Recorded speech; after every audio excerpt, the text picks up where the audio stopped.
How you doing out there, my fellow one percenters? This is Gerald Bass with www.theriseofthe1percent.com, and I want to welcome you to another edition of the Rise of the 1% show, where you definitely will discover the strategies, tools, techniques, and insights to take your business, income, and lifestyle to the next level.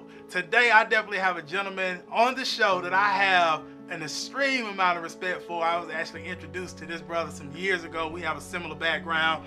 Both came from the entertainment business, and he actually introduced me to network marketing close to 5 years ago.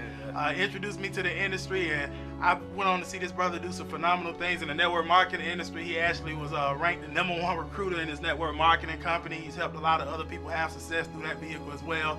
And now he's consulting and coaching people, no matter what business they're involved in, what industry they're in. He's helping them turn their passion into profits. Am I right? Absolutely. Absolutely. Has had a lot of success, online marketing, the whole nine. He specializes basically in lead generation, right, and helping business owners get more customers and clients and rapidly take their business and profits to the next level. Am I right? Absolutely. Absolutely. So today I got Mr. Marquel Russell on. Appreciate it, man. I'm glad to have you on. I'm blessed to be here. Absolutely. How you feeling? Oh, man, amazing. Amazing. Awesome. Well, with that said, let's dive straight in. Marquel, if you can, tell our audience today in regards to a little bit about your backstory. Right. Of course, I know it, but for the people that may not know you, tell them a little bit about who you are, where you're from, a little bit about the journey and your businesses that you're involved in. Cool. So, real quick, I'm gonna give you a abridged version because we could definitely be here all day. Right. So, I'm from Atlanta. I'm from Atlanta, Georgia. I grew up, in a drug-infested environment. My mom actually raised me and my two sisters by herself. And where I grew up, man, it was, everybody kind of, you just heard the traditional story to, go to school, get good grades, go to college, get a good job, working for somebody else. And the ideal job where I worked at, and my dad wasn't around or nothing like that, but the ideal job, quote unquote, was to get a job working for the city. So just in case you don't know what working for the city is, those are the people when you ride down the street, they fixing the, they laying concrete, making sure the streets are lined, all that good stuff like that. And then, the people come around, they dumping the trash cans in the apartments or whatever. And I'm like, man, that's the ideal job. That's what everybody wants. And even at a young age, I was like, nah, I'm gonna be rich. I ain't know how I was gonna be rich, but I was like, we're gonna be rich somehow. Because I was like, that just can't be the way. So at that time, everybody who I knew who was working jobs, they was always broke. So we had the candy lady where I grew up. I don't know if y'all know what the candy lady is, but the candy lady was the first legitimate entrepreneurs we knew about in the neighborhood, right? Right. So you can go there and get honey buns and candy and juicy juice and freeze cups. Right. I don't know about freeze cups. Freeze cups, right. So the freeze cups and everything, just in case you like, what's a freeze cup? It's just basically this frozen Kool-Aid and styrofoam. That's all it is. So we go right there in the neighborhood and grab that.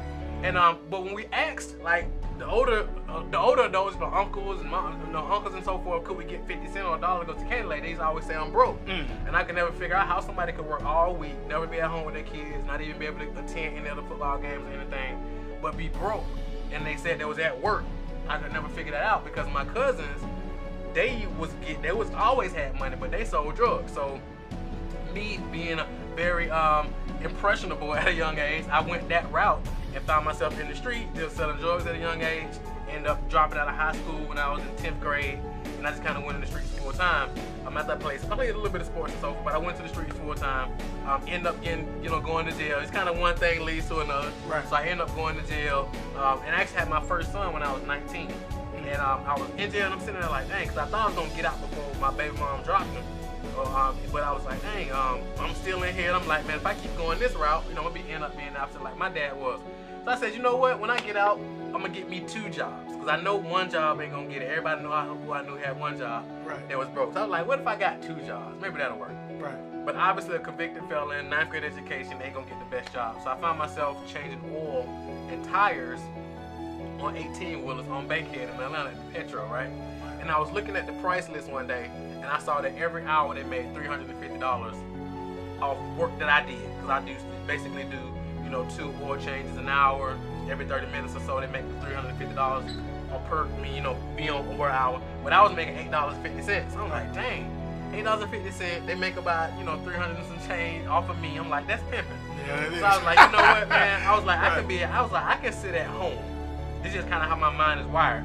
I was like, I can sit at home, G, and find $8 an hour in the couch. Right. Like I can sit around the house and find something to do to make $8. Right. I don't gotta be here being covered in oil and all this different stuff. Yeah. So I found myself back in the streets, doing what I knew best. But this time I had a little shift. And I spoke at an event yesterday, and I was telling the youth who I was speaking. So I was like, it's just those little shifts that change everything. It's not the big thing. It's just that little shift. Right. So this shift that I had at this moment was, I was like, okay, a lot of these guys who I follow, like at the time it was Master P, you know, these guys who we grew up on, Exactly. you know, and at the Birdman, these guys came from the street, but they started business, entertainment business. Right. So I said, hey, you know what? I know people who rap, I know people who do beats. I don't do none of those things, but what if I started an entertainment company? Right. So I started an entertainment company, started doing management, club promotions, it went really well. And then I found myself in the club one night. A gentleman walks up to me. I was actually on the way home because I was like, man, it's been a long day. I'm just gonna go straight to the house. Right. But somehow I ended up in the club. Like God had a whole nother plan. So I found myself in the club drinking and just relaxing. And a guy walks up to me, pitches me on network marketing. He just walks up to me like, and I didn't know what network marketing was. Right. So he walks up to me. We all know him, right? He walks up to me. He was like, look, he thought I was somebody else. This is crazy now. He thought I was one of my partners. So he walked up to me like, hey man, I just joined this thing, man. You know, he asked me, he said, imagine, he was like, how many people you know with a cell phone? I was like, everybody know I got a cell phone. Right. And he was like, imagine every time these people paid their cell phone bill, you got paid. And I was like, I don't know if it was a Patron, but I was like, that sounds pretty good. That sounds great. And he was like, man, I just joined this thing. It was $500 to get started, man. Every time people pay their bill, I was like, okay, I'm in. And so he had his other buddies with him, and they had all just got started too. Yeah. But they all drank, and they like, yeah, man, we making money. So I'm like, cool. So there was like this Wednesday, one of my mentors, a millionaire from Nigeria, gonna be over at the crib. Come through, you can meet her.